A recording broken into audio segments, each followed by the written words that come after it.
Sunilji, Dr. Ravi, all the faculty members and the banking representatives, and my colleague from Pune Regional Center, Dr. Kalpana Gupte. It gives me immense pleasure to be here with you to share some of my thoughts on the agri-business concepts. Before starting, let me share some other side of the story. Yesterday morning we both were here, myself and Dr. Thackeray. The ultra-modern form of agriculture, the would-be agri-business professionals. In the afternoon, we attended a two-day workshop conducted by Dr. Vijay Bhatkarji on zero-budget farming. You will be surprised to know what is a zero budget, because we know agriculture involved with seeds, purchase of seeds to pesticides, fertilizers, marketing, and the human resources, physical labor, all these things. There they discuss about how to perform farming agriculture without any expenditure. Zero budget farming. You can go through the internet, you can get the details. So what I mean to say is, the world is full of contradictions. What you see, there may be many more things you can see outside. So be ready. That is one of the main criteria for any professional to be successful. Be ready to accept the change and have a, as far as possible, most widest range of experiences you can have.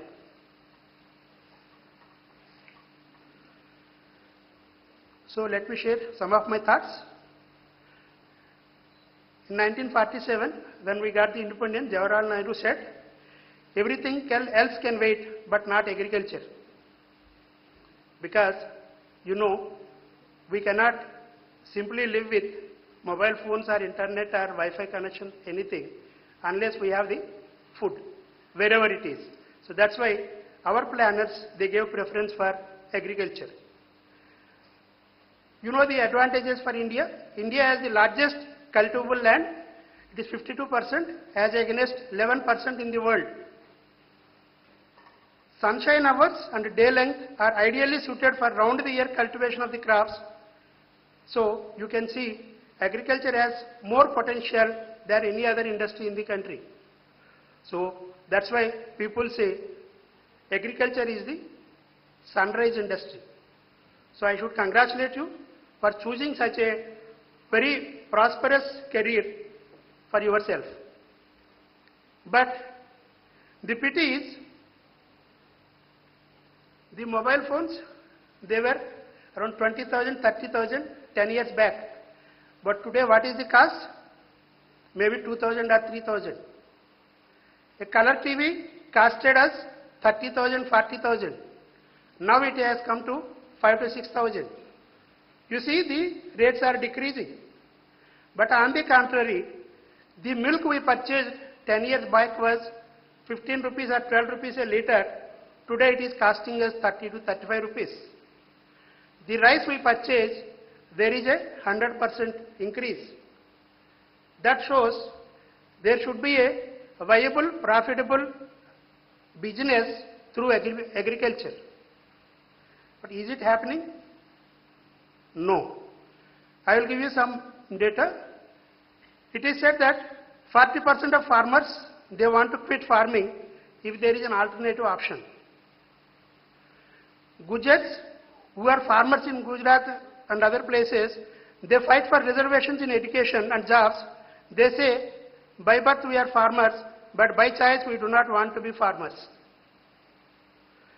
On one hand we say agriculture is a profitable business. Why they want to live? This is a matter of concern for India and world, as the depletion in number of farmers can eventually lead to food insecurity. The crux lies in this point. As a future agri-business professional, you should think on is, in India, 48.7% farmers, they are holding between 0.01 to 0.04 hectares, and 0.41 to 1 hectare is held by 18.8%. That means around 2/3 of the farmers, they have less than one hectare.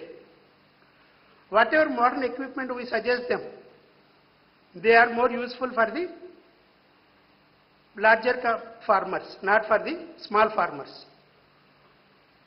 So, enhancing small farm productivity and profitability as a single step will make a major contribution to reduce hunger and poverty. And another important point is the agri prices, they are very fluctuating. As it was said yesterday by Dr. Thackeray, the cotton price in February 12 was 7,000, but by May 12 it became to 3,000. You can see how fluctuating it is. As I said, the farmers, they mostly spend on seeds, pesticides, fertilizers.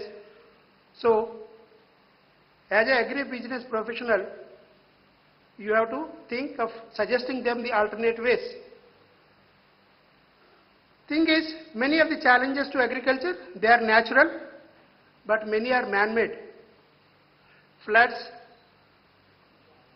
all these things, they are natural, but many are man-made, like electricity supply is a major problem.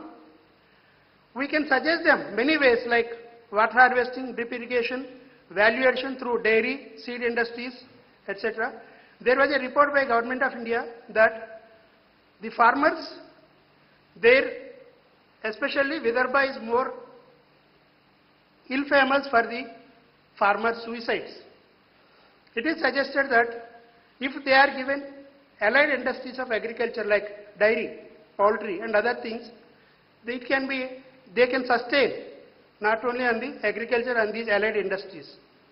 So all these we have to help them. There is an immense potential in agriculture, related areas also like soil and water quality and input testing laboratory services, plant protection services, seed processing, rearing of quality breed animals, poultry, fisheries, organic farming, medicine and aromatic plants, nursery and production in fruits, and mushroom production. Like this, you can suggest them so many. As a agri-business expert, you are supposed to tell them all these things. So, with all this, let me come to your main topic of agri-business. Agri-business is known as a subject from field to fork. You are supposed to be from field to fork, you are supposed to advise, address, help the farmers. Because a farmer may think from seeds to getting away his product into the market, but you should help them in all these matters. You should be a bridge between the farmer and the customer. Today's world is a customer-oriented world, so you should guide them in all those aspects. The old concept of knowledge for knowledge's sake, it has gone. Now all the education is linked to society, industry and customer orientation. So the education should bridge the gap between institution and the industry. Agro-business is an outcome of such thinking. The word agri-business was initiated in Harvard University in 1957. So, it will give a twin benefit of employment gains and also food security for entire society.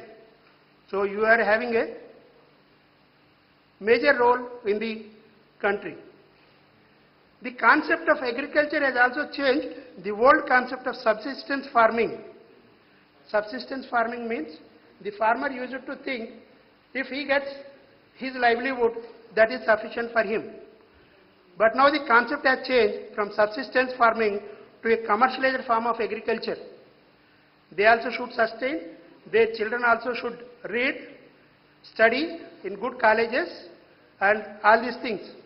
So, the FAO, it defines agri-business as the collective business activities that are performed from farm to fork. That is what I told you. The paradigm shift from agriculture to business, it has 4 dimensions. One is the old concept of agriculture education as a discipline, it has changed to a profession. And the agriculture education was government driven, now the agri-business education is market driven. So your curriculum will be decided by the market, and the production orientation of the old term has shifted to market orientation. The basic research should be changed to applied research. There are interesting publicity in foreign countries. Some people say today the youth, they prefer to opt for medicine or engineering as the most glamorous professions. That may be the one reason that we are facing such difficult situations for farming, agriculture in the country. So in foreign countries they raise such slogans like every family needs a farmer. These are the slogans raised in foreign countries. And another interesting is, where does your apple come from? So these will raise thinking in the every citizen's mind, what is the importance of agriculture. In your school days also you have studied social, science, history, civics, geography, English, Hindi, Marathi, but you might not have studied agriculture in your high school. That is what people say. At least in the basic subjects or compulsory subjects up to school level, there should be a small topic on agriculture, so that people should be sensitized to agriculture. What is the role of agri-business experts? Today, the farmer needs a multi-dimensional advice. He may not be aware, he or she may not be aware.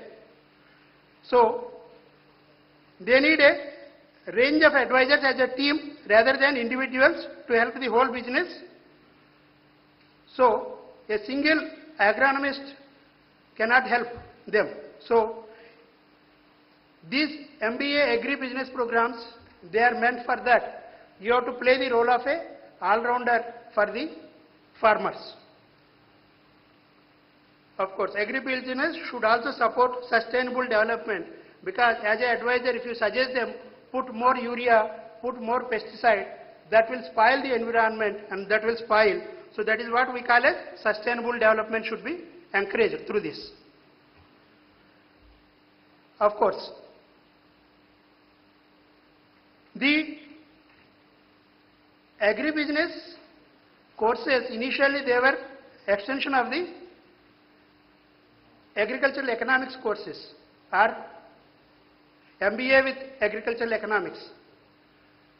But the concept is, as I said, it is not limited to only the economic aspects, it is a multidimensional aspect. So it was made into a comprehensive and organic curriculum.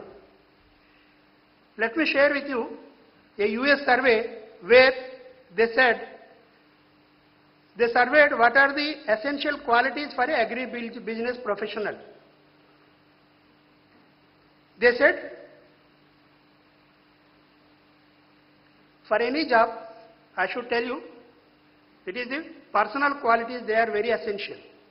Either you may be manager or you are dealing with farmers or whatever it is, the personal qualities, they are very essential. The first quality is to communicate effectively. You should be able to communicate effectively. The thing is, especially when you are dealing with the farmers, you should be very patient. That is what we call as empathy, not sympathy. I hope you might have read it about it. Sympathy is different from empathy. Sympathy is just showing sympathy on their pitiable condition. Empathy means you have to feel and then react accordingly. You have to understand them, feel, and then deal with them effectively. Motivation is the most important point. If you simply go and tell them, you preach, no one will listen. 2 months back, I visited Gadchiroli district. There is a village called Mandalekha. It is interior forest area. I met Mr. Devaji Tofa. He is a well-known NGO leader who got the community rights over the adjoining forest of their village. You know, till now, forest is the government property. They use it to auction to the contractors to sell. bamboo and all other things. He is the man who fought with the government of India and who brought the community rights for the tribals. I went to him. I suggested him, open university, such a thing where your people can study by staying in your own place and our teachers will come and teach you. Do you know what he said? Sir, the most difficult problem is motivating the people. Why I am sharing this with you is, in future, you may be going to the villages, dealing with the farmers. So motivation is the most difficult part. You can deal with the bank officials, you can deal with the government officials, but the basic crux in discharging your duty is convincing the farmers, convincing them about the new trends, new technologies, whatever you are planning.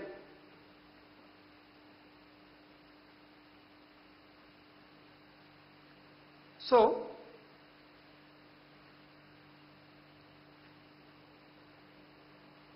what they survey in US, they said is, the most importantly, the skills of personal qualities and characteristics such as the ability to communicate and work with others, as well as administration and leadership qualities, and he or she should be market oriented, able to learn and adapt, able to innovate and solve problems, and able to listen and communicate. Listening and communication is also very important. If you go with a filled mind, you cannot listen. Go with an empty mind, not empty mind, go with an open mind. Empty mind has a difference with open mind. Go with an open mind and approach them, then you will be most successful. So, personal qualities are rated as the highest qualities, followed by administration and leadership qualities. Business and economic skills, they are fourth, followed by technical skills and computer, quantitative and management skills. These are very essential for the agri-business professionals. There are several organizations. I have gone through your curriculum also. It is an excellent combination of both practical and theory concepts. So I wish that you will be excellent professionals. Nowadays there are so many organizations coming in, not only for you, you are a full-time professionals for agri-business. So many part-time courses are also running by several NGOs, and governments are also working. As I said, in India, around 2/3 are farmers are small farmers. Many people say contract farming is appropriate for small farmers, but I don't know how far it will be successful.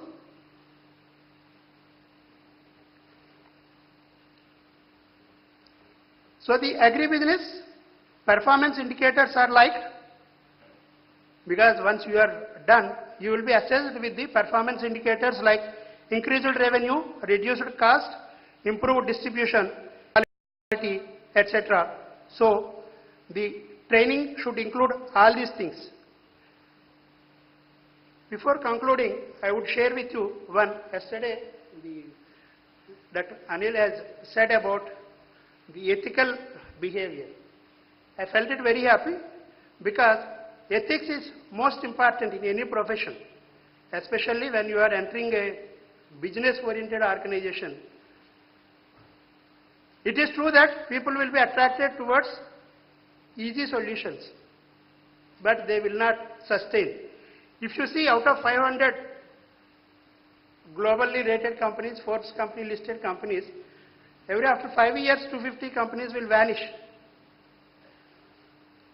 You can have the examples of Enron, decent Indian example of Satyam Computers, whatever it is.